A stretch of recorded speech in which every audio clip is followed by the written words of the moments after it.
Alright, so Fallout 4 is a bit of a divisive game. That might be an understatement to some and an obvious statement to others, but ultimately that's kind of what it was always going to be. Following up New Vegas is no easy feat, and this game was kind of set up for failure from the get-go. That being said, how do I feel about this game? As a fan of classic Fallout and New Vegas, the answer should be obvious, right? I obviously despise this game. I think it's the worst Fallout game that isn't 76, and I'm just here to rail on it for who knows how many thousand words. But that isn't exactly how I feel. I see a lot of unfair, bad faith criticism thrown at this game. It's constantly berated for not being as good as one of the best games ever made, and I personally think that's a little unfair. I prefer not to look at it as a sequel to New Vegas, but a sequel to 3. Compared to Fallout 3, I think this game is an improvement in almost every possible regard. The story has actual decisions with consequences, or at least a decision with consequences. And the soundtrack, I think, is actually the best in the series. Visually, it's a treat, and the gunplay... Yeah, I don't know, I kind of like this one. I try to have a philosophy, and I know I sometimes fail at it, but I try to judge things for what they are, rather than what they aren't. And for all this game's fault, I think there is plenty here to like. It is a deeply flawed game, but I do think it makes up for it in some regards, and I think despite all of its problems, it is my favorite Bethesda RPG. Fallout 4 feels great. It's a wonderful vibes game. The gunplay is a great place to start here. The animation work, the sound design, it's all just so visceral. It absolutely laps other ARPGs by a pretty wide margin. I often look back on this game and think that it's just like good for an RPG, but it's actually just great in general. Every time I play it, I am shocked by just how good the feedback is. I love all the little touches, like the whirring of a laser weapon when you turn it on. Every gun just has the perfect amount of crunch, and melee doesn't feel too bad either. The little sway that weapons do when you swing them around adds a great deal to the feeling of weightiness that movement in this game has. You always feel a little on the heavy side. This has benefits and deficits, but if you're imagining yourself as a post-apocalyptic pack mule, the weight feels just right. The flow is ironically much faster and more dynamic than the previous games, mostly due to the addition of sprint. It uses AP, which means you're basically using sprint or VATS, but I honestly never have trouble hitting my shots in this game, even on controller. Actually, to give this game a huge compliment, it is easily the most stable Bethesda game I've ever played. I booted up the game on PC completely unmodded, and it didn't crash once. Not so much as a hiccup. It did have some weird issues with my monitor. I have a 144Hz monitor, and the game has forced VSync on. This is because the game speed is tied to the frame rate. No big deal, this is a problem for a lot of games, not just Bethesda titles. But the VSync for some reason locked the game to 24 FPS, which is not good. Easy solution, however, just unlock the frame rate in the INI file and lock the game to 60 FPS in NVIDIA control panel. Boom, runs like a dream. The gameplay can really make you feel powerful, a real force to be reckoned with, which is actually kind of ironic, because this game actually can have a really tough difficulty curve if you don't take the time to really build your arsenal, or push way too far too quickly. It helps give the wasteland a sense of danger and excitement. The size of encounters can really make conflicts come alive, but also can really make them drag. You can run into anything here. The game obviously wants this to be apparent as quickly as is possible, because the first major encounter involves a deathclaw. But more impactful, in my opinion, is just how it feels to exist within the world itself. The world is just such a vibe. Easily my favorite map in the series for a few reasons. It's brighter, more colorful, more detailed than any of the previous games. Barring the fidelity, which wasn't great back in 2015, the art design on display is top-notch. This is just such a cool world to hang out in. There are so many little vistas and views that paint such beautiful pictures, and in combination with the soundtrack,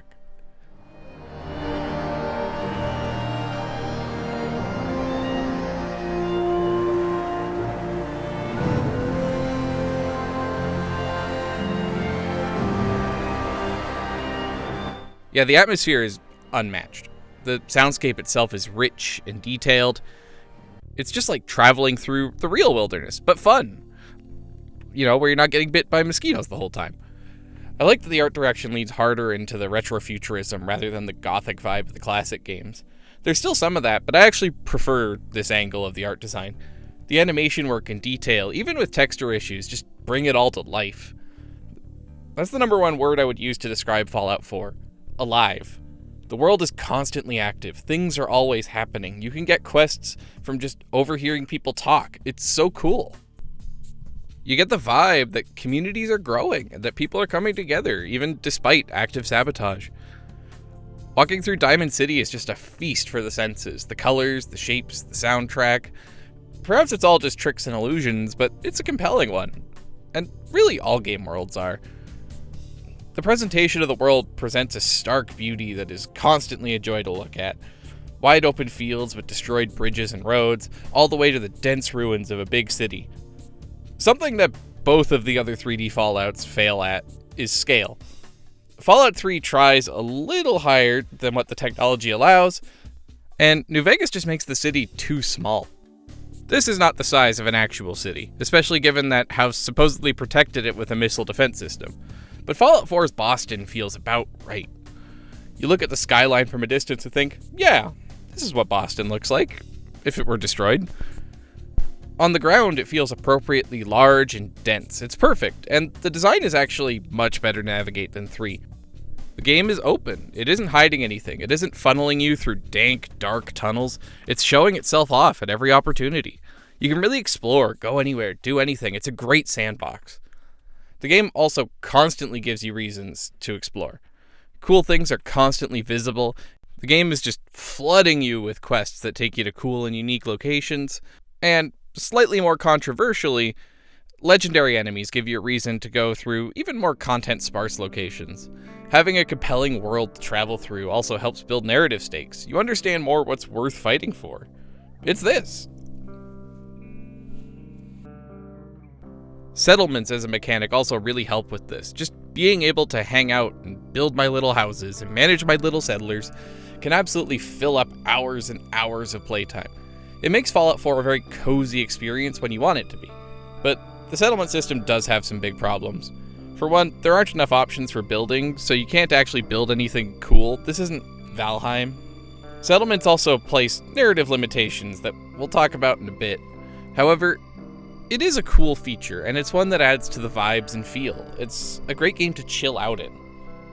But all of the good stuff here is kinda undermined by what the game is in service to. The game has a few big issues, some fundamental and some more peripheral. A lot of it comes down to how the game handles RPGs are like a house of cards, or a Jenga tower, or any structure really. They often start with a foundation, often a story or concept, and build on top of it. Most, not all, but most of the pieces need to fit together for the whole experience to work. The story, the world, the gameplay, the visuals, the design, all need to line up with one another for the experience to be whole, and if the foundation is flawed, then it risks falling apart completely. This is a metaphor a lot of smart boy YouTubers make when they want to sound smart, but I think it's important for understanding the ways in which RPGs and their kind of offshoot immersive sims come together in a game like this. It's all about all of the systems interlocking together, all of the different aspects, and it is a part where Fallout 4 really struggles. Continuing with my earlier thought process with Fallout 4 as a sequel to 3, Fallout 4 is a substantial upgrade to 3 in terms of player choice and freedom. That isn't hard. Fallout 3 is a linear story more akin to an action shooter than a CRPG. The game gives you no narrative choices whatsoever. This wouldn't be a big problem if it was written well, or was at least honest, but it isn't. Fallout 4, in contrast, gives you some really big decisions that could have a large effect on the game as a whole. The world is surprisingly reactive in a lot of ways, but it's also very elastic in others, stretching but always snapping back to its default position, or just breaking entirely. But Fallout 4 gives you many real choices. That's kind of the point here. I think a lot of people look at the dialogue wheel and then just turn their brains off. Oh, this has less decisions and I can't read it before, but there's the difference between kind of the abstract decisions of having a lot of options in a dialogue menu and the actual concrete freedom of being able to make choices that matter. The dialogue wheel does have some consequences, so let's start there. First of all, the obvious. It restricts your dialogue options to 4 options and prevents you from seeing the sentence you're about to say. This means that perks can't really impact dialogue significantly, and it also means that you can only press for more information when you're allowed.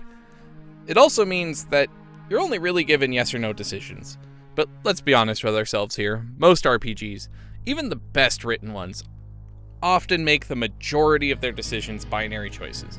They just usually wallpaper over it. Like, yeah, New Vegas often gives you many choices and solutions to quests, but just as often they give you 4 different ways to say yes or no. The real consequence is the removal from character building from this equation. Only 1 stat and 1 perk impact dialogue, and they do so with a random chance. This means it isn't really an option to build into Speechcraft in any fashion. But why would they de-emphasize a series staple like that? Well, it kinda has to do with the Bethesda design philosophy I've come to call the frictionless experience. Basically, they want the experience to be as easy to interface with as possible. Dialogue, skills, perks, all simplified in order to make the game more accommodating. This isn't always a bad thing, but it does have some significant consequences for the story and mechanics. But I want to start with how it impacts character building. So Fallout 3 had a bit of a problem. Skills sucked. They were just a poorly designed system. They didn't impact much, and most of the game was designed to allow you to easily circumvent most of them anyway. Skills in Fallout 3 were never a compelling choice, made even worse by the fact that you're just drowned in skill points.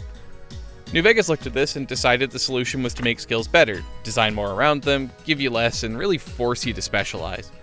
Fallout 4 decided the solution was to remove them entirely and migrate the important gameplay functions to perks.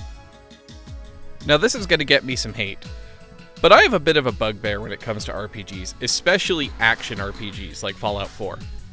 And that is that skills kinda suck.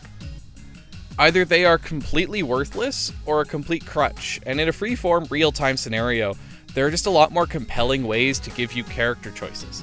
The best they can do most of the time is act as an invisible buff, making you subtly better at things, or being a prerequisite for more interesting choices. Let's look at Deus Ex here as an illustrative example. Deus Ex is basically the best game ever made. It's an incredible experience filled with interesting dives into politics, philosophy, theology, and it's also just a groundbreaking exploration in player freedom and level design, despite being pretty linear. There are few games as tightly wound and ambitious as the original Deus Ex, but its skill system really sucks. It's just bad, because you never feel the impact of skills. Whenever I play, my skill points just hoard in my inventory for hours until I click on the menu by mistake trying to configure my augmentations. The only worthwhile skills are the weapon skills because they make you better at combat, and therefore you feel the impact more directly. The others never need to be above trained. The game gives you such freedom and lets you do so many different things, you never need to interact with the skill if you don't want to. There's even an entirely dead skill in the form of swimming. There is only 1 point in the entire game in which swimming is mandatory, and they give you not 1, but 2 rebreathers to make sure you don't get soft-locked. This happens a lot, where alternatives to skills are often hidden nearby, or before problems you would need them to solve. Careful inventory management is more important in Deus Ex than skills ever are. Skills just don't feel like they have a place in this gameplay environment. And it doesn't matter anyway because the game gives you a far more interesting system in augmentations. It's so much better because it's a selection of active abilities, meaning that you get immediate new horizontal options, blah blah blah gaming terms. The point is, giving you something new to play with is more immediately impactful, and augmentations are so much more diverse than skills. Do you want to move quickly or silently? Do you want a missile defense shield or a spy drone? Do you want to make all of your abilities stronger, or do you want to make them all more efficient? Finding these babies gets me excited because I'm making a real choice, not just making a number go up. Fallout 4 kinda noticed this and decided to try to just drop skills altogether, a decision I philosophically agree with. But the problem is that perks just aren't as cool of a decision as they could be. There are some neat ones, but most of them are just passives. And not cool passives like, I don't know, Halo Infinite, where your grappling hook recharges faster and stuns enemies. No, more like X% more damage with fully automatic rifles. Oh boy, lower shop prices! How about a prerequisite to a much more interesting character building system? Probably the coolest one is Animal Friend, which lets you pacify animals, but even that's pretty situational and was actually kind of better in Fallout 3. Where are the cool, impactful, gameplay-changing perks? Where's Chain Reaction? Where's Shotgun Surgeon? There just aren't many impactful or interesting perks here, so you aren't making interesting or meaningful choices about your character. And this comes at the cost of one of the only choices Fallout 3 ever gives you. You can also level infinitely, meaning it's possible to eventually obtain everything on the perk list. Though, let's be completely honest here, it isn't immediately practical to do so. Even spending hours on building, it would take hundreds of hours to get every stat to 10, and then rank every perk up to max. No, over the course of a normal playthrough in which you are actually playing the game and not exploiting things for XP games or just sitting in a modded settlement until the end of time. This is a subtle call out. You know who you are. You are still going to have to make some character building choices. The problem is that the choices aren't interesting. As I've already said, it doesn't help that some of them just don't seem to work properly. Even at level 3, stealth doesn't seem to do anything, and ranking up barter doesn't impact the economy substantially either. Especially given how the late game just showers you in money. There is, however, a much better system in the game, weapon customization. For all the reasons listed, this and power armor customization are the only meaningful character building choices. And these systems are so good I wish they went even harder in on them. Genuinely. Weapon crafting and customization are fantastic systems that give plenty of options and really let you get what you want out of your arsenal. Basically, any weapon can be fully kitted right down to its basic archetype. Different kinds of weapons can change in different ways too. Pipe weapons are fully modular. There are parts that can be mixed and matched to get some truly bizarre creations, whereas energy weapons can have their shots customized twice. One from the receiver and once again from the barrel, allowing you to get some really wild results from your beams. Some of the later stuff, combat rifles and shotguns, are much less customizable, but are more specialized and potent at their jobs. And you know how I mentioned legendary enemies and loot earlier? Well, you can get weapons with special legendary perks like shooting 2 bullets or hitting robots 50% harder. Or reloading your magazine, healing you on kills, all kinds of crazy stuff. These weapons are still customizable on top of that. Get a weapon with a perk you like but don't like the weapon itself? Change it. It's flexible and fun, giving you meaningful choices that directly affect the gameplay.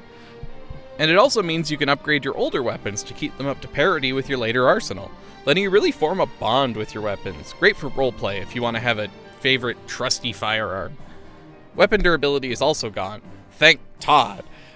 And that means that nothing is stopping you from using the guns you want. You can even name your guns, adding a fun little personal touch. Maybe you'll name them after memes or after songs.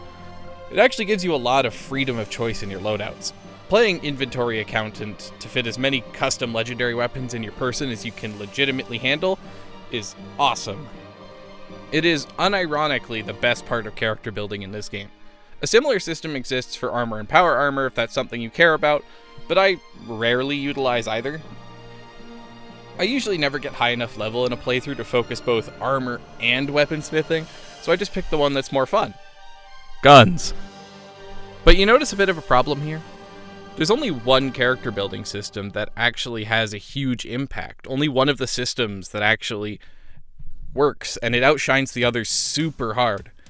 Your character is just too generalized at base. The game doesn't ask you to specialize ever at any point, so I'm fairly certain you could just beat the game without investing in anything but equipment. If they wanted to make the game more frictionless by de-emphasizing the RPG elements, why not just remove them entirely and focus on itemization? There are plenty of games out there that do just that. You just have to nail the experience. Don't stick to tradition just for tradition's sake. But it's kind of a microcosm of the rest of the game. A lot of systems that look like meaningful choices, but you only get a few. But even having those choices puts this leagues ahead of 3. There are some decent changes. Karma's gone. Big fan of that. In its place is companion reputation. Yeah, like a BioWare game. Do things and your companions will react to it. It's fine. I'm pretty indifferent to this kind of system. It's mostly dependent on how much I like the companions in question, so here I like it. It is implemented funny, like crafting will give you free reputation with basically every companion. Companions will leave you if you piss them off, nothing new here. Except for certain companions like Preston or Dogmeat. These companions are too important. If you killed them, you'd miss out on certain quests, or certain systems in their entirety. The thread of prophecy would be severed. How awful! This is a case of the frictionless experience placing heavy limitations on your actual freedoms. Again, this would be fine in a linear game, but limitations on choices and consequences in a sandbox experience make the world feel a little bit smaller than it should. A lot of this would also be fine if the writing was great, and it can be, at times. One of the game's strongest points is Fallout 4 has a good cast of characters. Not the most in-depth bunch, but a lot of cool, memorable, fun people. This game has a couple of my favorite companions in the series. The characters that matter are fleshed out enough to get something out of them, but not enough to compete with some of the more deconstructive heavy hitters of a certain other game. Most lines of dialogue are pretty good. Lots of flavor and character, often carried by decent voice performances. Even good voice performances at times, but some of the lines are just awful. The way the game handles dialogue options means you end up with a lot of unnatural and redundant lines. Because the dialogue wheel gives you limited options, but forces you forward in a conversation, they often just have to write lines that would fit at the end of 3 different lines. It's just very stiff and unnatural. But there are a lot of memorable characters and moments. Piper, Hancock, Maxon, Desdemona. I can actually be bothered to remember these people's names and who they are. It's all good anyway, because this game has Nick Valentine. We love Nick. This is a Nick Valentine stan channel.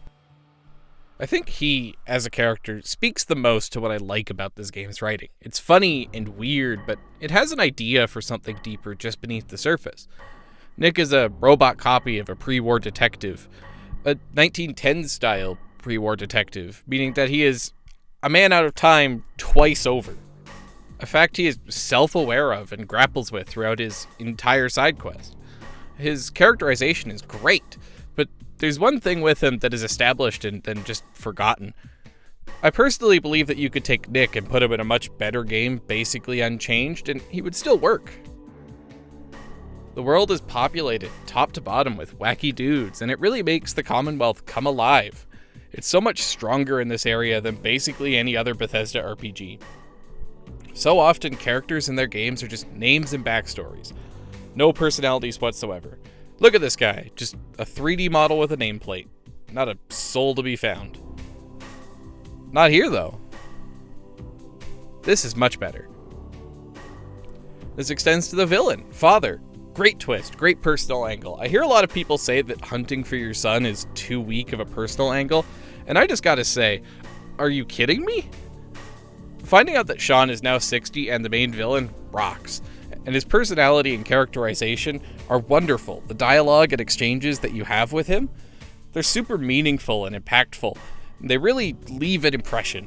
There's this real earnest sense of regret with Father. Like, he feels like his life was a bit misspent not being with you, his actual father, and he's desperately trying to make that time up now. But he's still executing his vision, and you might still come into conflict with that, and that's tragic. And it's an excellent angle. But unfortunately, it's a little undercut by... Bethesda stories often have a huge problem, which is that they are underwritten. The ethos is usually for a game that has a lot, without really delving too deep into any singular detail. The main story often isn't even the point. The Elder Scrolls games are more about having a big sandbox to find your own story in, rather than games where you follow a really dense narrative. This has some ups and downs. Quite often, they'll have really cool ideas and concepts that you could write whole games about that just get thrown through the meat grinder and hung out to dry. The purpose of a main plotline in this kind of game is to move you between locations where you pick up side quests.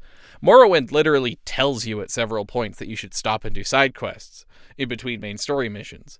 But Fallout 4 feels different. The main story is far more focused and interesting than most of Bethesda's other works. It starts with a simple hook, find your son, but it quickly evolves into an all-out war between 3 different major factions over the ethical problem of sentient robots. The main villains, the Institute, are mass-producing synths, sentient robots designed to look like humans, and they're using them to replace people and destabilize the Commonwealth. This plot is really interesting and works its way into the world in a lot of cool ways. One of the first scripted events you could run into is a man killing his own brother over suspicions of him being a synth.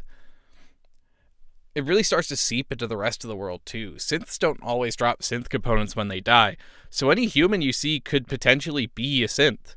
You can actually use the increased damage to robots perk as something of a metal detector, and this is the first game where that perk is actually more than just situational, since there are a lot more robots around. The ethical dilemma here is decently interesting, but also something Star Trek covered 30 years ago. Indeed, the story doesn't have much in terms of moral ambiguity, but that's fine. It's just something previous Fallouts excelled at. Either you're with the slavers or against, and I unsurprisingly choose against it. In fact, I'm actually pretty glad we aren't both sidesing slavery. It's pretty bad. There is a third, more sinister option, robo-racism, but that only exists for weirdos and people who want to see all the game's content. Actually, the Brotherhood doesn't have much of a place in this story. They're mostly here just to sell t-shirts. Mission accomplished, I guess. The biggest problem ends up being the Institute's motivation, in that there isn't any. You can go through an entire playthrough on their side, and the most you'll get is a perfect humanity. What does that even mean? We get nothing. Which really sucks, because there's so much build-up and so many fun little details. The story up until this point is cool and interesting. Traveling outward from the vault, you eventually meet the railroad, and this to me is when the game becomes really interesting. Every Fallout game except for 3 goes for a different kind of tone, genre homage. Fallout 1 is grim post-apocalyptic survival, Fallout 2 is more of an action flick, and New Vegas is a western. 3 just tries to copy 1. And Fallout 4 seems like it's going to do that again, until you meet the railroad. Then, it becomes a James Bond spy thriller. With code phrases, and drop boxes, and safe houses. You work undercover to help people, and it's cool, it's unique. It really feels like it's trying something new here. It creates so many cool moments, like when a safe house gets raided and you need to check it out, or hunting down the Corsair so you can infiltrate the Institute. There are times when it's cool and well written because of this, and there's so many unique set pieces. The main story is really compelling, until it isn't. We run into the underwritten problem. I don't know if it's because the game is rushed or if they just didn't figure it out, but they never quite figure it out. The best you get is you wouldn't understand, and that just isn't good enough. You go through all this conflict, all of this dialogue, you make all these choices. You just hear about how scary and mysterious the Institute is, and once you get in, the story feels like it's ramping up until it just kind of stops. You infiltrate, you work both sides, you arm synths, but finally you reach the end and all you get is... Will accomplish your task and ruin humanity's best hope for the future. In the end, I think that's what hurts this game the most. I had like 4 pages of additional point form notes about the story and the narrative. Points that I wanted to make. I wanted to talk about how the settlement system prevented the Minutemen from ever coming into conflict with other factions, or how you could never really go against them because of it. About the game's iconography problem, about how the game draws so much visually from the American Revolutionary War, but the conflict is so much closer to the Cold War that it just comes off as confused, and bouncing off of that, the utter cowardice that the writing team has in the face of the series' previous criticisms of American institutions. Todd Howard's complete lack of ability to criticize America in any really meaningful way, or allow the kind of criticism to stand, and additionally, his inability to refute that criticism. It's a shame. I think there's so much here that's worth criticizing. I want to go into that kind of detail. I want to talk about all these little facets and issues, because I think that the story is interesting enough in concept, and even partially in execution, to be worth that kind of analysis. But at the end of it all, we just run into the problem that it just wasn't about anything. Once again, much like Fallout 3, there's so much here that looks like it's about something, but they just can't go that extra mile. They can't finish that, because they need to make this for a generalized audience, and if they make it about something specific like that, it's not going to have that kind of appeal. It's going to be polarizing. But I disagree with that conclusion, because Fallout New Vegas was a financially successful game, and it's about a lot. It just never goes that extra step. It never fleshes out its ideas enough. Mechanically, narratively, it's a mess. A Jenga tower with no foundation. It isn't the dialogue wheel or the lack of skills, it's that the story builds up to nothing. With the smoke and mirrors gone, all you have left is some cool ideas, a really pretty sandbox, and a bunch of fun characters gathered together in service of nothing. This works, but this doesn't. It's not even a bad game for this. As I've said, there's so much here I do like, but it might actually be worse. It's not terrible, irredeemable garbage. In the end, it's almost great.